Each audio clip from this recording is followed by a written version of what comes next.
Сворачиваем в сафари.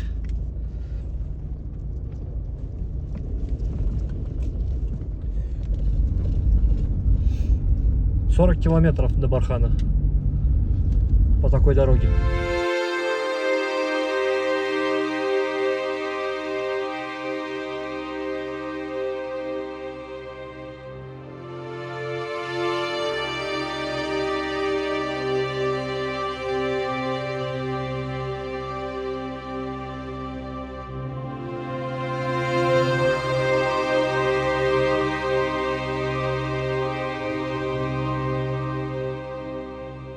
Приветствую подписчиков и гостей канала Походный Оптимист. За моей спиной находится легендарное место. Это знаменитый поющий Бархан. Вот какая груда песка. По древним легендам, под этой кучей похоронен сам сатана. Да, его закопали около 5000 лет назад. Ну, так говорит легенда, по крайней мере. Да, действительно, этому Бархану около 5000 лет. Высота его 150 метров. Представляете, какая огромная куча песка, и как она немножко не вписывается во весь этот пейзаж, который происходит вокруг. Но, тем не менее, сейчас мы полезем на самый верх. Еще, кстати, говорят то, что этот Бархан поющий. То есть у него эти песчинки звенят, гремят, как будто бы сам сатана пытается разбудить или попросить о помощи. Но нет. Пусть там сидит. Это дюна. Надо было босиком идти, наверное.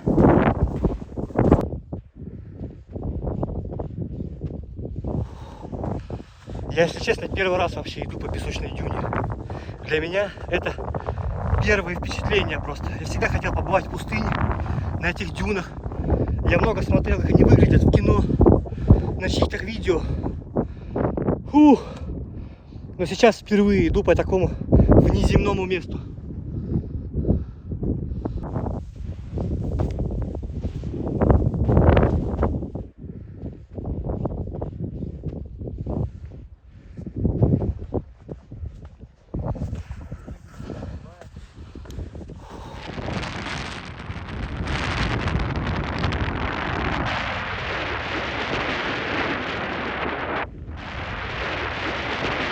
Ух, какой простор здесь!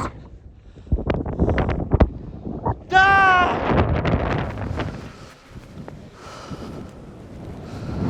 И вот вроде высота небольшая, всего 150 метров. Это смешно даже для Жигулевских гор, для Самарской области. А уж для Алматы, где стоят четырехтысячники, 150 метров вообще не высота. Но здесь, за счет того, что везде такой простор, а этот песок просто... Ух ты! Опять звук был! Слушайте, вот почему он боющий. Жалко, ветер не дает записать звук. Ты когда трогаешь этот песок, появляется какой-то, как будто кваканье. Уп, уп. Ох, я тут создаю вибрацию. Вибрация идет, как будто на трубе играют. Как это объяснить научно, я не знаю. Наверное, каким-то акустическим феноменом это объясняется. О! Фу! О! Позагораю пока.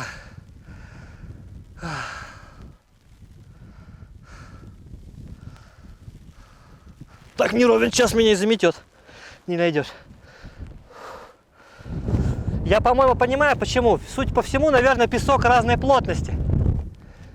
Сверху он горячий, а внутри руку засовываешь, и он ледяной.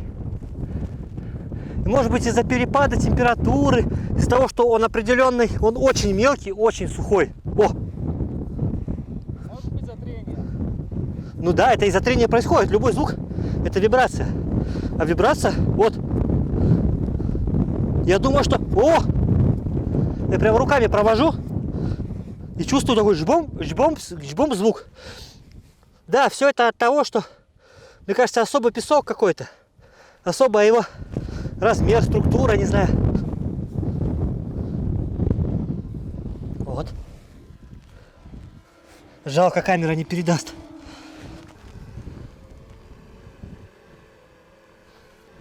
Огромное желание, на самом деле, вниз просто скатиться. 150 метров. 150 метров вниз со звуком. Давай. Для вас. Погнали.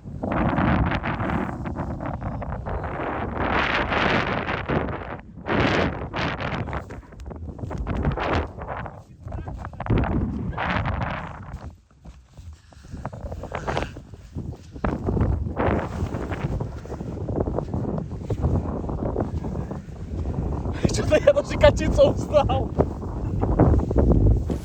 Какой звук, слышишь? Ух, там еще внизу какой-то спуск резкий. Мы еще не до конца спустились. Удалось нам этот звук громко получить, когда мы попой елозили по бархану. Получился громкий такой звук, такой.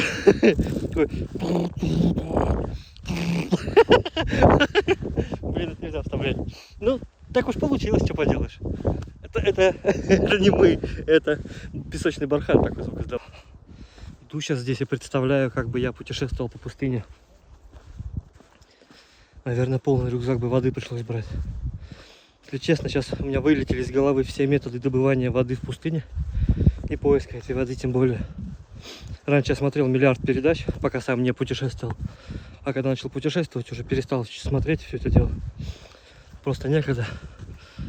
Если вы знаете, как добывать воду в пустыне, искать ее где, ну что нужно сделать, чтобы сберечь влагу, пишите в комментариях.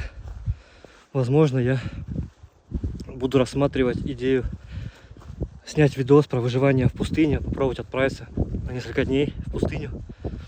Тут пустыни уж хватает, поверьте. Попробовать там не умереть от жажды, от холода ночью и от диких животных, скорпионов, змей, конечно же, волков и шакалов. Фу, как здесь жарко, там на ветру прям реально ветрище. А здесь пекло. И хочется прямо окунуться в море или речку. Но до реки отсюда километров 50. О, весь световой день идти. Вот сейчас люди на бархане съезжают, так же как и мы.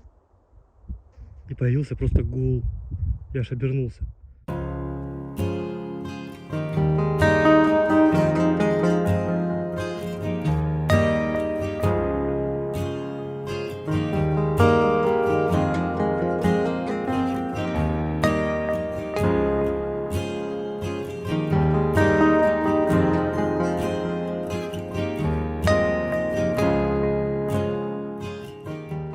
Шлагбаум, пост лесников.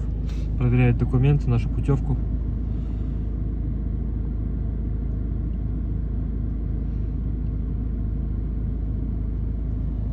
Вот, и двигаемся. Нам еще 32 километра до гор Катутау.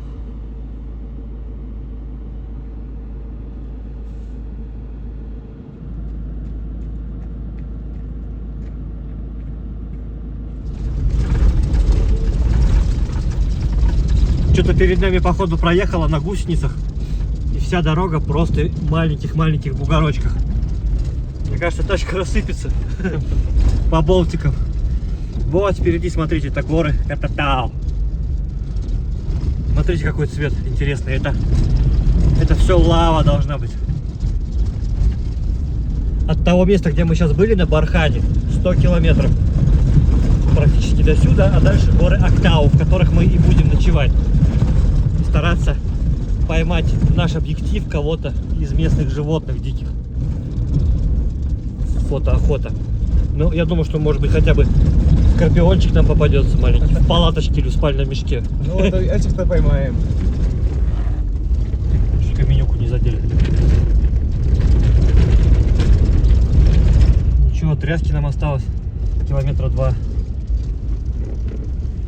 В общем, вот в этих горах Катутау, на фотографиях я смотрел, очень много различных пещер, каких-то вот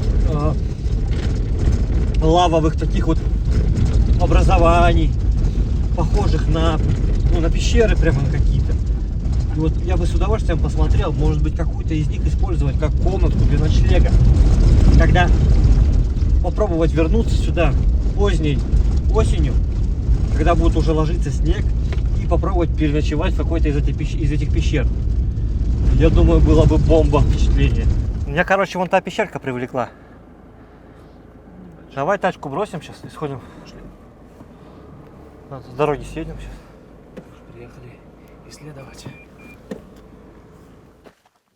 Красный грунт, как на Марсе на самом деле все.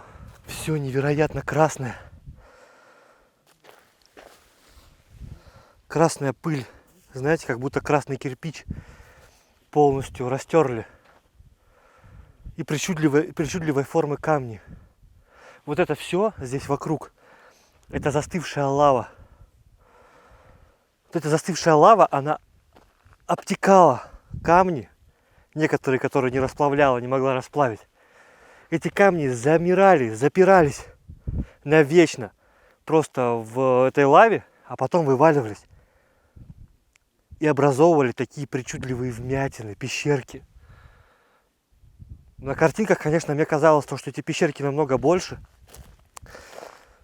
Не знаю, тут размер-то не особо-то и залезть, но все равно круто.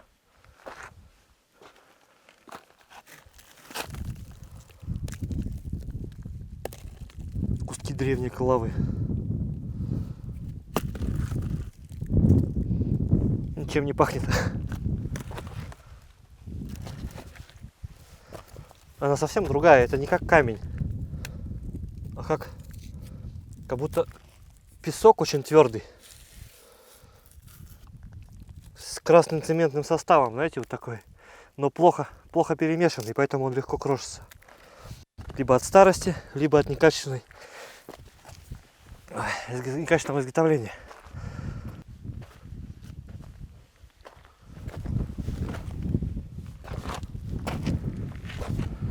Да, тесноватенькие они здесь. Жаль. Со стороны все это выглядело очень круто.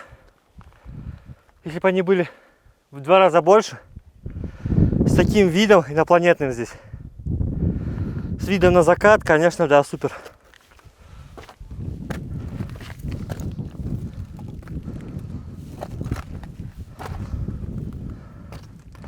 Это оно просто не одно целое. Это 2 разных пещерки.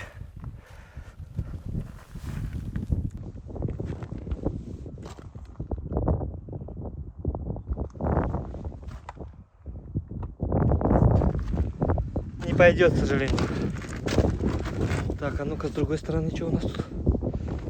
О, здесь уже поинтересней. Ну, чисто переждать непогоду.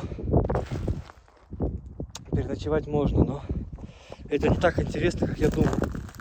Я бы хотел все-таки найти какую-то большую пещеру, чтобы там, ну, хотя бы не в полный рост, но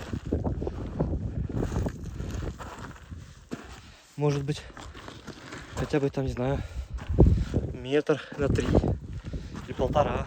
Вот какой вид на закат здесь открывается. О, просто безумие какое-то сегодня. Вот там внизу долина с рекой. А здесь космические горы.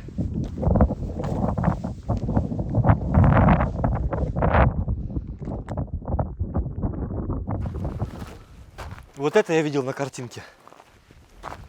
Потому что я прям прикинул то, что можно в полный рост туда зайти. О. О. Здесь змеи никакой нет. Ну да, здесь уже можно прям полазить. Интересно. Ой, звук-то какой.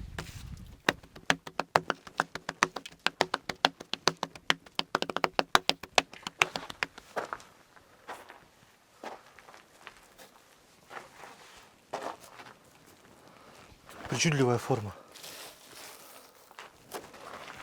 И она прямо крошится. Так ее кто-то скрошит со временем. О, Серега нашел еще интереснее.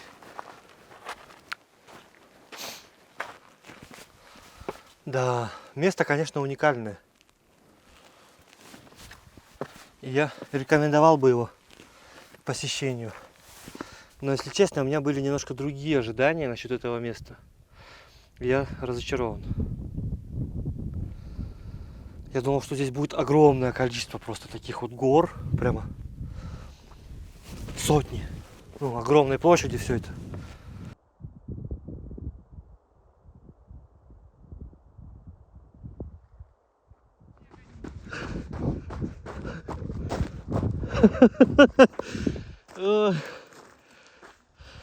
Охота на зайца.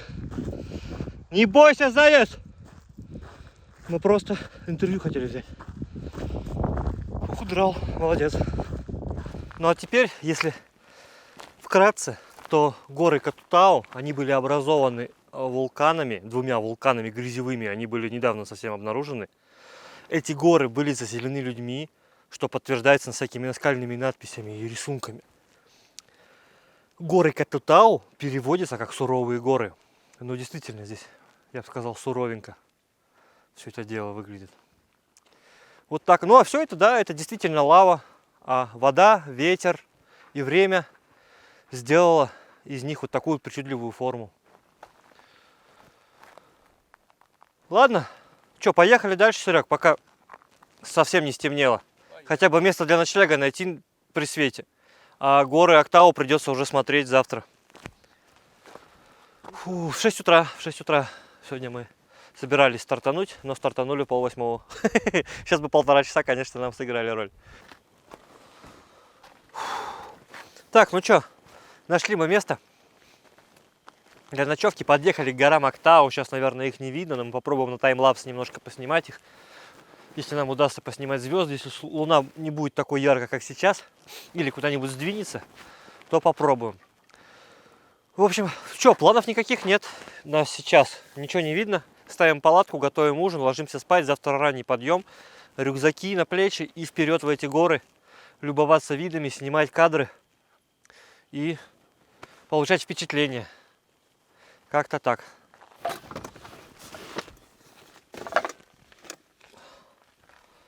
Да, прикольно путешествовать с багажником вещей. Непривычно.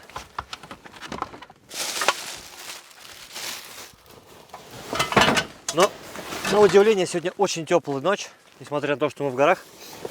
Температура где-то около 25 градусов прямо сейчас. Ночью я не думаю, что она опустится меньше, чем в 10 градусов. А значит, печка нам не нужна. А это сильно сокращает, на самом деле, наше приготовление ко сну. И, конечно же, утренние сборы.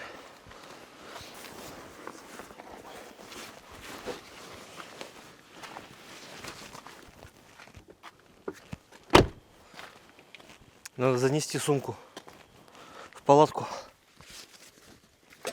пока проклятые койоты не утащили ее. Шутка. Так, здесь уютненько, кстати, получается-то. Честно вам скажу. Да и на улице красиво. Сейчас я тут все быстренько обустрою.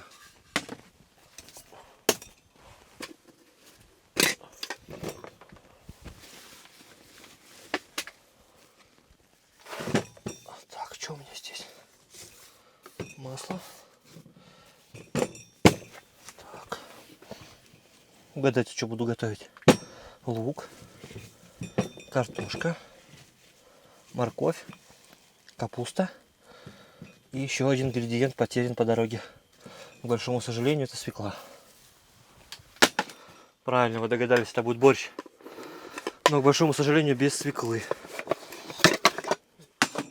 Свекла была утеряна. Точнее, отобрана у нас койотами злыми.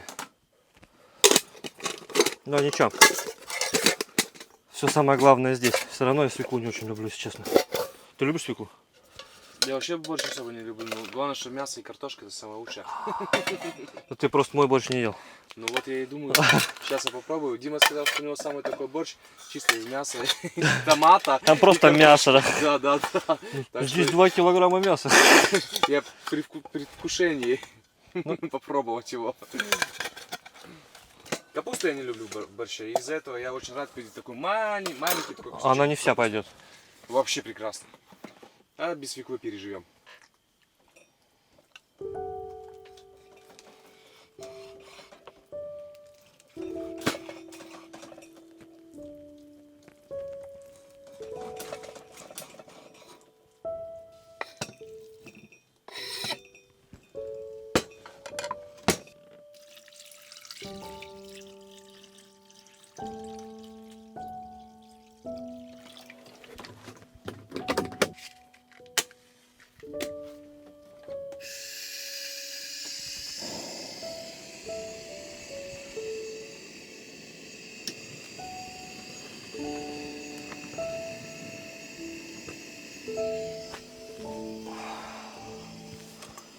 немного посолить.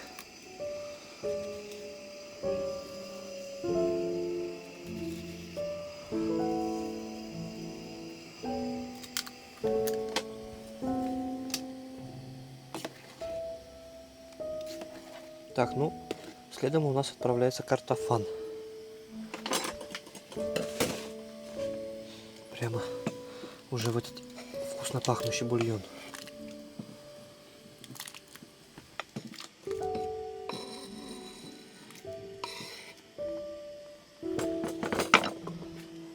Ну и можно приступать за зажарку. Это морковка и лучок. Это быстрый вариант борща. Это travel версия. Но она будет очень вкусная. Готовится очень просто и быстро.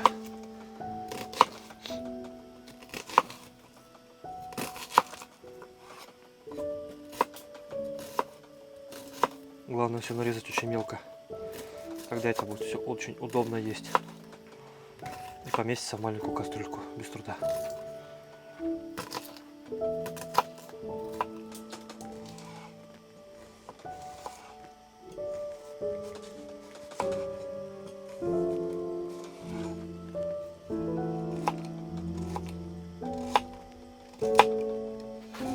Ой, как бульоном пахнет. Так, ну, картофан с мясом почти приготовился. Пока кастрюльку я снимаю отсюда. Вот так. И отправляю на ее место под жарку. Сковородочки из-под этого же набора, кстати. Классный наборчик, еще и чайник.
Так, ну что, такой у нас сегодня стол. Это пирожки, чеснок, сыр и борщ. Борщ в горах Актау. Так, давай тарелку. Пора разливать наше варево по персональным мискам.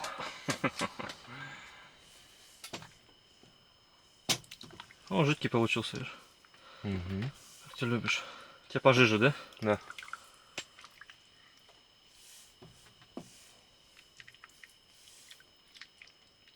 Когда уже камеры научатся передавать запах И вкус.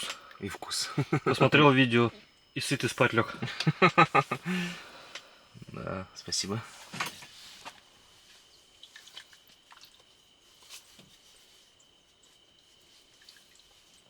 Чеснок надо порезать еще. Будет еще вкуснее.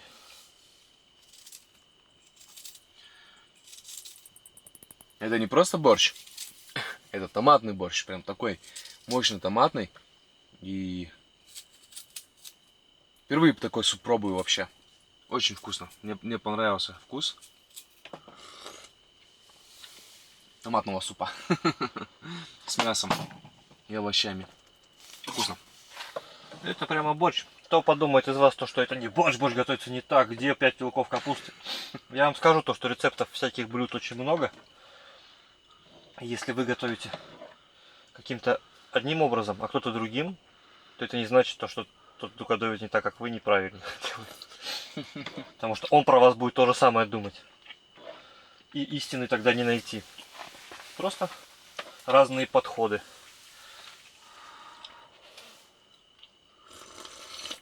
Интересно, есть ГОСТ борща? Не знаю. Чтобы точно определять, борщ или не борщ.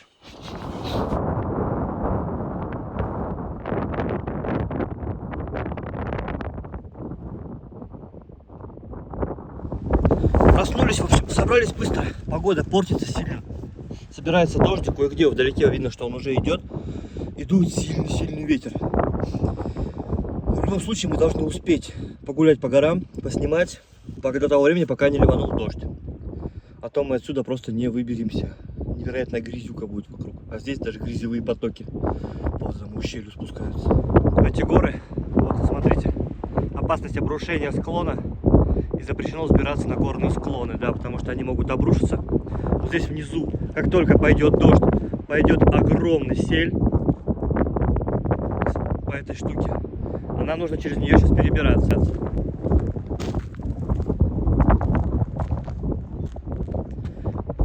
Какие-то умники здесь, говорят, пытались один раз проехать на машине, чтобы попасть в горы.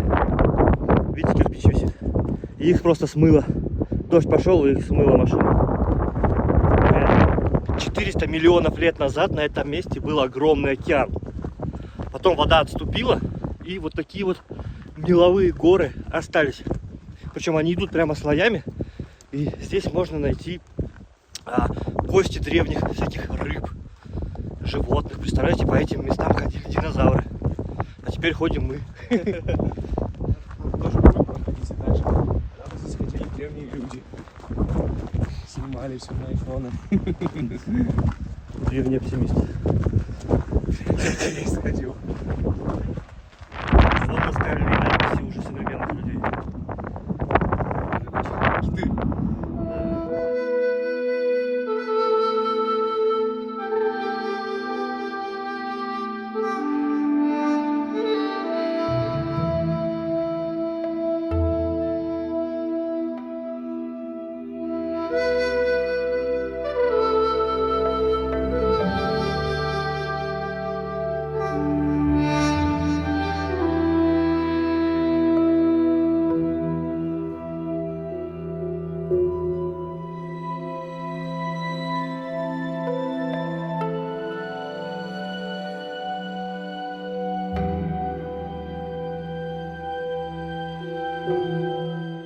В этих огромных лабиринтах можно заблудиться. И я думаю, что туристы блудились и не раз.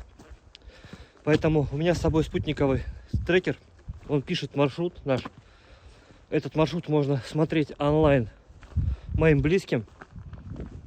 С обновлением каждые 2 минуты моего трека, где я нахожусь. И через эту штуку можно еще удобно связываться. В местах, где не может быть сотовой связи, можно переписываться смс-ками на любые номера. Такая теперь у меня система безопасности. Ну, чтобы помощь вызвать можно было. Или удостовериться, что дома все хорошо. И сказать самому, что у меня все в порядке. Серега дрон запускает. Я пошел пока прогуляться.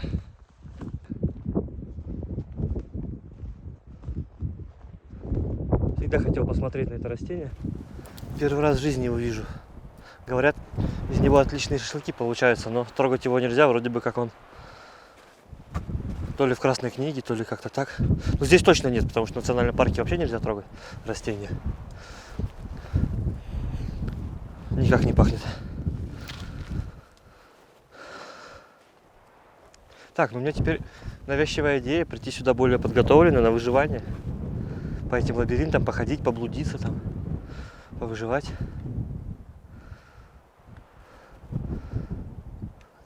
Хотя бы на пару дней, да? Что думаете? Пишите в комментариях, стоит, не стоит. Если стоит, то в какое время? Может, в октябре будет не жарко, не так много воды нужно будет. О, здесь целый город из норок. Вон сколько их.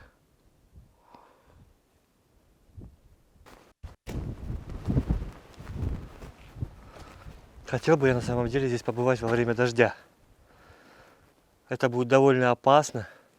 Представляете, со всех сторон везде будут потоки воды, со всех гор. Абсолютно все это будет стекать маленькими ручейками в большие реки и уходить вниз. Это будет довольно опасно, но мне кажется, это будет так красиво. Просто уникально. Вот. Они будут все стекать водопадами, грязевые потоки. Да. Как бы это сделать? Надо брать болотные штаны, наверное, палки. А потом пережидать, наверное, пока все это засохнет, иначе, может быть, и на машине ты отсюда не выедешь.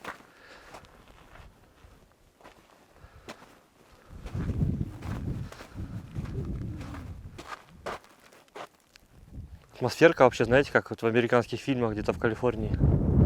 Но нет, это Казахстан. Это совсем близко.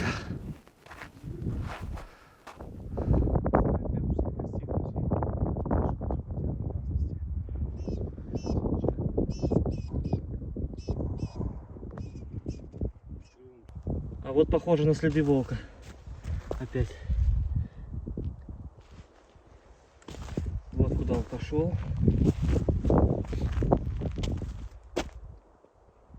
Вот они, следы идут. Вон в те ущелья. А вообще погода резко меняется. Ветер стихает. Тучки вроде разогнало. Солнышко вышло. Прикольно. Вообще здесь, я думаю, что можно найти спокойные кости динозавров. Вот, например, что это? Какой кусок камня.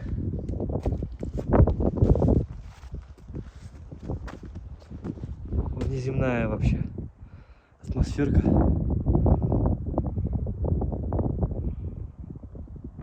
Решил забраться на одну из гор. Вон туда поднимусь. Серега решил не идти, вот внизу снимает ящерок, запускает дрон. Какой простор, да, отсюда?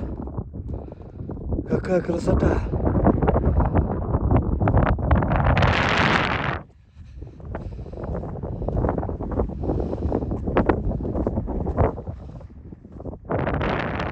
Вроде подъем идет довольно неплохо, без рюкзака легко подниматься. Ух, виды меняются сильно. Класс. Классно то, что здесь такое разнообразие природы. Кто бы мог подумать, да? Я полжизни думал, что Казахстан это скучная полупустыня. Но оказывается, вы посмотрите, каньоны, цветные горы, ледяные верхушки, просто леса с заросшими горами, водопады, реки, водохранилища, озера. Это очень живописная, разнообразная природа. А это только вот здесь, возле Алматы. Если туда, в Восточный Казахстан поехать, там вообще просто песня. Так что, люди, знаете, Казахстан очень интересное место, особенно для путешественников. Поднимался на хребет и ветром просто потоком сбило мне кепку. Шарик. Когда ветер здесь, не знаю, будет меня слышно. Невероятно вообще. Класс какой. Сейчас занесет меня.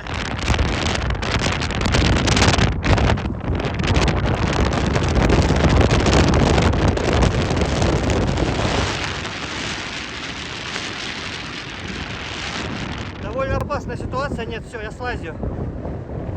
Дальше не полезу с таким ветром. Ладно, спускаюсь. Здесь уже безопасно практически. Вот сейчас по вот этой тропе вниз и все.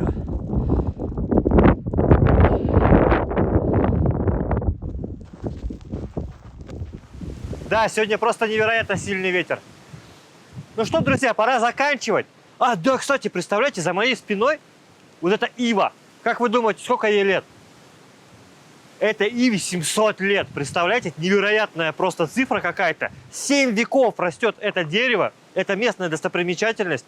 И она уже настолько разрослась, то что вот пустила корни, и вот эти вот деревья, которые поблизости, это она же из ее корней растут деревья, под ее огромные массивные ветки поставлены подпорки уже, чтобы она не сломалась. Представляете? Тут не то, что рукой не обхватить. Мне кажется, в ней можно жить. Такого она огромного размера.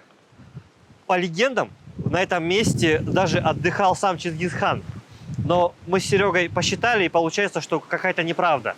Потому что Чингисхан закончил свою жизнь что-то, по-моему, в 1220 каком-то, 27-м, что ли, как-то, или 30-м году. А если ей 700 лет, то она должна была только начать расти через 100 лет после смерти Чингисхана. Вот такая вот несостыковка. Но не важно. Важно только в том, что это дерево повидало огромное количество разных людей, поколений, разной местности вокруг. Представляете, домики появлялись и пропадали. Заборы ставили и сносили, люди проходили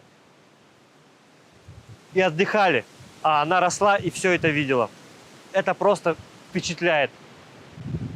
Ладно, все у нас прошло в этот раз без особых приключений. Нет, конечно, приключения были, без особой трагедии, ничего нигде не застряли, колесо не отвалилось. Мы живые, машина целая, все круто. Единственный страх я поймал вот на вершине горы, когда меня чуть не сдуло ветром на узкой тропиночке. Вот тогда было немного страшновато, адреналинчик заскаливал. Ну, а сейчас мы прыгаем в тачку и отправляемся домой. Огромное спасибо, что составили нам компанию. С вами был Дима. Сергей он сейчас настраивает свою камеру, но тоже машет вам своей рукой. Пока!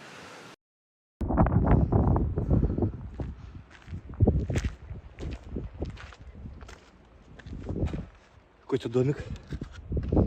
Открыта дверь. О, это приют. Класс. Печь.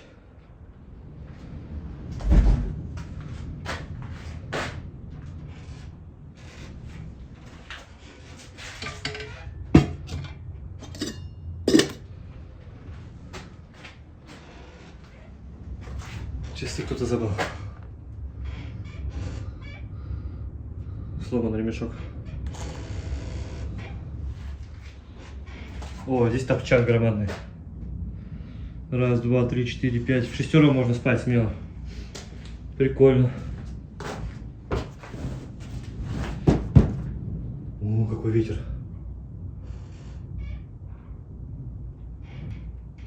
Хочу в плохую погоду теперь здесь переночевать. Прикиньте, как круто. Горы вокруг. А здесь у печки сидеть в ноябре. Снежок ляжет уже.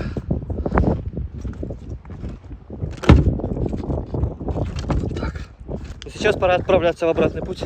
Если ничего интересного не случится, то пока.